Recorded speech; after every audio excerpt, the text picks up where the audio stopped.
नमस्कार, आप देख रहे हैं स्तेश नैन अनफिल्टर्ड। मैं आपके साथ स्तेश नैन मोर। आज आपके घर, दफ्तर, दुकान, जो भी अखबार आया होगा, कोई भी अखबार हो, उसमें फ्रंट पेज पर जो पहला पन्ना होता है उस पर एक खबर छपी होगी कि अमेरिका से भारतीयों को डिपोर्ट किया गया है जो अवैध तरीके से गए थे। इसमें 50 युवा हरियाणा से हैं जिनकी उम्र 20 साल से 40 साल के बीच में है। खबर यह नहीं है कि अवैध रूप से अमेरिका गए हरियाणा के लोगों भारतीयों को डिपोर्ट किया गया है। खबर इसके अंदर छुपी हुई है और ये खबर नहीं है, ये बहुत ही चिंताजनक स्थिति है हरियाणा की। खास तौर पर मैं कहूंगी हरियाणा की, वो धन धान्य से समृद्ध प्रदेश जहां आज बेरोजगारी की ऐसी मार है कि हरियाणा के लोग अपने इकलौते बच्चों को, एक एक जो बेटा उनके घर में है, उसे बहुत कच्ची उम्र में, बहुत छोटी उम्र में अपना खेत खलिहान मकान सब कुछ बेचकर उल्टा बैंक से या अपने जानकारों से कर्ज लेकर अवैध तरीके से विदेश भेजना चाहते हैं ताकि वो कुछ कमा सके, एक भविष्य की उम्मीद जगा सके, कर्ज में डूबे परिवार को बाहर निकाल सके, अपना भविष्य बना सके। ये है सच्चाई। तो इस खबर के साथ साथ आपको बता दें कि ये कोई शौक में बाहर नहीं गए थे। ये बच्चे जो गए थे, ठीक है, अवैध तरीके से गए थे, डंकी रूट से गए थे। इसके पीछे बहुत सारे अवैध तरीके से एजेंट्स का काम भी है जिनका कारोबार दिन दिन फल फूल रहा है, लाखों करोड़ों वो कमा रहे हैं और सरकार प्रशासन की नाक के नीचे सब कुछ हो रहा है। आज जब इस मसले पर पूर्व मुख्यमंत्री मनोहर लाल से सवाल किया तो उन्होंने कहा कि किसी भी देश के अपने नियम होते हैं, अवैध तरीके से जाना गलत है। बिल्कुल सही कहा कि अवैध तरीके से जाना किसी भी देश में गलत है, गैर कानूनी है। लेकिन मनोहर लाल जी, आपको ये समझना चाहिए कि कोई भी शौक में नहीं गया। ये जो युवा गए हैं, ये निराशा नाउम्मीदी की वजह से गए हैं। प्रदेश में बेरोजगारी का जो आलम है, बेरोजगारी की जो आंकड़े हैं, उनको देखिए जरा। ये आपके शासन से लेकर अब तक जो बीजेपी की सरकार है 2014 से लेकर अब तक के अगर आंकड़ों को खंगालेंगे तो सच्चाई सबके सामने आ जाएगी। और आप बीजेपी सरकार आंखें मूंद कर क्यों बैठे हैं? क्योंकि ये युवा लाखों खर्च करके जा रहे हैं। ये पहली बार नहीं, इससे पहले भी जो भारतीय डिपोर्ट हुए थे उसमें भी सैकड़ों युवा हरियाणा के ही थे। अभी करनाल जिले की अगर बात करेंगे तो 16 युवा करनाल के हैं जो डिपोर्ट हुए हैं, 14 कैथल से हैं जो डिपोर्ट हुए हैं इनमें। और इनको जानवरों की तरह, खूंखार कैदियों की तरह बेड़ियों में जकड़ के बाहर निकाला गया है, अमेरिका से हिंदुस्तान भेजा गया है। जो दास्तां वहां की उन्होंने बताई है कि कैसे उनको गर्मी में वहां हीटर में रखा जाता था, सर्दियों में एसी में रखा जाता था, तरह तरह की यातनाएं मानसिक शारीरिक रूप से इनको दी गई है। अभी तो एक बैच और, एक युवक ने बताया है कि दावा किया कि एक बैच और नवंबर के फर्स्ट वीक में आने वाला है। इससे पहले भी बहुत सारे हरियाणा के युवा डिपोर्ट हुए थे। 604 युवाओं को पहले डिपोर्ट किया था, इसी अंदाज में डिपोर्ट किया था। वो उनके लिए गैर कानूनी है तो वो जैसा चाहे अपने कानून के मुताबिक करेंगे। लेकिन सवाल यह है कि प्रदेश की भाजपा सरकार इन युवाओं को रोजगार क्यों नहीं दे पा रही?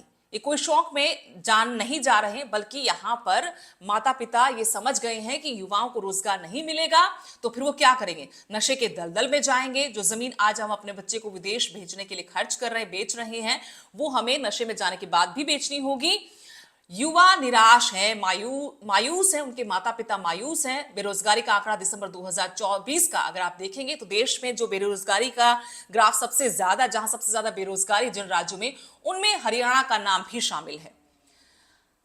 मुख्यमंत्री नायब सिंह सैनी ने चुनाव से पहले कहा था, 2024 के चुनाव से पहले, कि मैं पहली कलम से जब शपथ लूंगा मुख्यमंत्री की तो मैं 24,000 युवाओं को नौकरी दूंगा।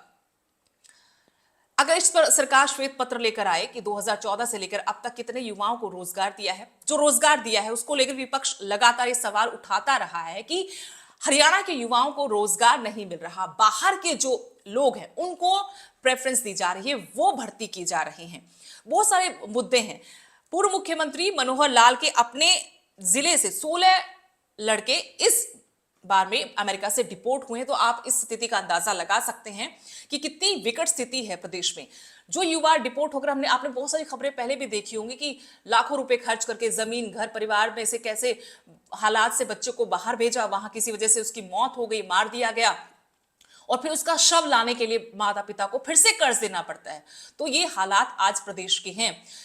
जहां खेत खलिहान लहलाते थे, जहां रोजगार था, जहां सुख समृद्धि थी, आज वहां के युवाओं को इस तरीके से डंकी रूट से जाना पड़ रहा है। जो अवैध एजेंट्स इनको भेज रहे अवैध तरीके से ही, क्या प्रशासन को, सरकार को उनके बारे में जानकारी नहीं है? और सबसे बड़ी बात तो है कि अगर पकोड़े तलना रोजगार है बीजेपी के लिए, या फिर प्रधानमंत्री नरेंद्र मोदी बिहार चुनाव में कहते हैं कि रील से रोजगार मिल रहा है युवाओं को, तो आप इससे अंदाजा लगा सकते हैं कि कितनी गंभीर होगी प्रदेश सरकार, बीजेपी सरकार या भारतीय जनता पार्टी, जो अपने आप को दुनिया की सबसे बड़ी राजनीतिक पार्टी होने का दावा करती है और डंके की चोट पर कहती है हम सबसे बड़ी पार्टी है दुनिया की। तो उनको कितना सरोकार होगा आपके बच्चों के भविष्य से, आपके बच्चों के रोजगार से?